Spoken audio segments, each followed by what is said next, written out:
আপু আপনার ইটগুলো আমি পৌঁছে দিয়েছি। এই নে তোর বকশিস। Thank you. কি বললি তুই? Thank you?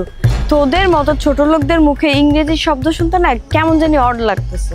কেন ম্যাডাম, আমরা কি ইংলিশে কথা বলতে পারবো না? এটা তো একটা ভাষা। তোরা কেন ইংরেজিতে কথা বলবি? তোরা হচ্ছিস কামলাগিরি করে খাস, লেবারের কাজ করিস, তোদের মুখে কি ইংরেজি শব্দ মানায়? হ্যাঁ, আর ইউ ম্যাড?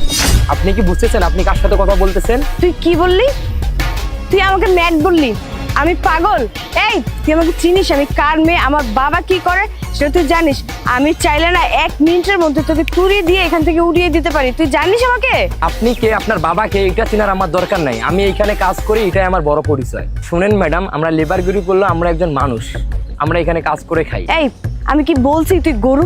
তুই যে একটা মানুষ সেটা তো আমি দেখতেছি, খাস তো লেবারগিরি করে, আবার এত মুখোমুখি তর্ক করিস কেন? আপনি আমার সাথে কথা বলে শুধু শুধু আপনার মুখটা কেন নষ্ট করতেছেন ম্যাডাম? তুই ঠিকই বলেছিস, তোর মতো ছোট লোকের সাথে কথা বলে না আমি আমার নিজের স্ট্যাটাস নষ্ট করতেছি। আমার মান সম্মান নষ্ট কেন করবো আমি তোর সাথে দাঁড়িয়ে? আশেপাশের আমার ফ্রেন্ড সার্কেলরা দেখলে বলবে যে আমি তোর মতো একটা লেবারের সাথে কেন এখানে দাঁড়িয়ে এতক্ষণ বক বক করতেছি। ছোট লোক কোথাকার। জান, তোমার কাছে 20,000 টাকা হবে? আমার কিছু টাকার প্রয়োজন। আমার এটিএম কার্ডটা মেশিনে আটকে গেছে, আমি টাকা তুলতে পারতেছি না। তো আগামী সপ্তাহে আমার মামাতো ভাই ফুফাতো ভাই ইউকে থেকে লেটেস্ট একটা আইফোন পাঠাবে আমার জন্য, সেটা আমি তোমাকে গিফট করব। আরে কি বলছো? তোমার টাকার প্রয়োজন, তুমি এটা আগে বলবা না? আমি এখনই দিচ্ছি। আচ্ছা তোমরা কথা বলো, আমার একটু কাজ আছে, আমি এখন যাই। আচ্ছা। আচ্ছা শোন না, তুই আমাকে একটু হেল্প করতে পারবি? কিসের হেল্প? তুই তো জানিস আমার সামনে বিসিএস পরীক্ষা, অনেক স্বপ্ন আমি বিসিএস ক্যাডার হব, কিন্তু আমার কাছে না তেমন ভালো সাজেশন নেই। কি করে পড়ে আমি পরীক্ষা দেবো আমি এটাই বুঝতেছি না। আমার মাথায় না কোনো পড়াই ঢুকতেছে না, কি করি বলতো? আরে তুই চিন্তা করিস না, আমার ভাইয়া তো বিসিএস ক্রেডার, উনি তোর হেল্প করতে পারবে। চল তোকে আমার ভাইয়ার কাছে নিয়ে যাই। আচ্ছা চল।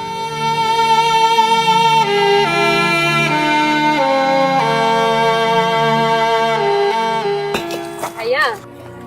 হ্যাঁ কি রে, কখন আসলি? কিছু বলবি? এই তো এইমাত্র আসলাম। ও আমার বান্ধবী দোলা, ও বিসিএস এক্সাম দিবে, তো ওর কিছু সাজেশন প্রয়োজন। তুমি কি হেল্প করতে পারবা? এই তুই কাকে কি বলতেছিস? তোর মাথা ঠিক আছে? ও নিজে একটা লেবার, দণ্ড মূর্খ। ও নাকি আমাকে দিবে বিসিএস ক্যাডারের সাজেশন, আর ওর দেওয়া সাজেশন আমি নেব? ও কোত্থেকে দিবে? ও নিজেই তো একটা অশিক্ষিত মূর্খ, করে লেবারগিরি। একটা লেবারের কাছ থেকে এখন আমাকে হেল্প নিতে হবে? তুই কি আমার সাথে মস্করা করার জন্য এখানে নিয়ে আসছিস? আর ওর সাথে কথা বলে আমি আমার মান সম্মানটা এমনিতেই আগে খোয়াইছি, এখন কি আবার ওর সাথে আমি চিৎকার চেঁচামেচি করবো নাকি? ভাইয়া তোমরা কি একে অপরকে চেনো নাকি? হ্যাঁ, এই ম্যাডাম আজকে আমাদের ইটের ভেড়া থেকে ইট নিয়ে গেছিল, সাথে আমাকে 1000 টাকা বকশিশ দিছিল, এবং যাবার সময় আমার সাথে অনেক খারাপ ব্যবহার করছিল। আমি নাকি ছোট লোক, আমি নাকি গরিব, আমি নাকি লিভারি করে খাই। শুনেন ম্যাডাম, প্রথমত আপনি আমার বোনের বান্ধবী, দ্বিতীয়ত আমি ওর বড় ভাই। ম্যাডাম আপনি হয়তো আমাকে চেনেন না, তাই অনেক কথা বলছেন। এই যে পিছনে যে ইটের বিজনেসটা দেখতেছেন, এটা আমার বাবার ছিল। আমার বাবা মারা যাওয়ার পরে এই বিজনেসের হাল আমি নিজেই ধরি, কারণ নিজের কাজ নিজে করাই ভালো। তাই আমার বাবার শেষ স্মৃতিটুকু আমি ধরে রাখছি। আমি চাইলেই ভালো ভালো জব করতে পারতাম, কারণ আমি একজন বিসিএস ক্যাডার। শুনেন ম্যাডাম, কোনো কাজই ছোট না। আপনি আমার সাথে যে ব্যবহারগুলো করেছেন, কারো পোশাক আশাক দেখে কাউকে ছোট করে কথা বলা উচিত না। বান্ধবী আমি ভুল করে ফেলছি, আই এম সরি রে।